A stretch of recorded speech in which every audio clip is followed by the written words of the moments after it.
Ça y est, l'épicerie vient de rouvrir. François, qui est rentré ce matin, en a profité.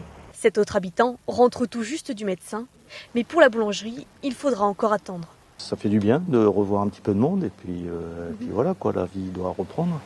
Dans le bourg, la vie reprend timidement son cours et par endroits, le temps semble être figé depuis l'évacuation. À la mairie, c'est l'effervescence. Tout avait été déménagé à Saint-Morillon. Il faut maintenant réinvestir les lieux. On était en train de réinstaller les postes de la mairie, les postes de travail. Donc comme on était parti un peu rapidement, on a tout arraché sans vraiment prendre des notes.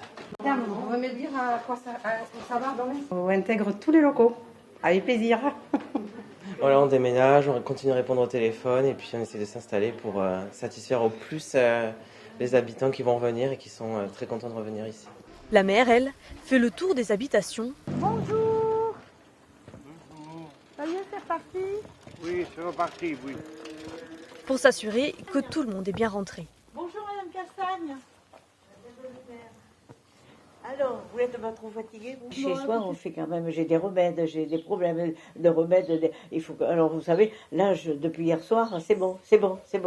Mes plantes, il n'y avait pas d'eau. Rien s'est abîmé, rien. Je vérifie que les personnes, nos seniors et puis les personnes fragiles rentrent dans des conditions convenables et qu'elles rentrent bien, puis savoir qui est où, parce qu'on a été éparpillés un peu dans tous les sens. Un retour progressif à la normale, mais avec tout de même dans un coin de la tête, la pensée que l'incendie n'est pas encore fixé.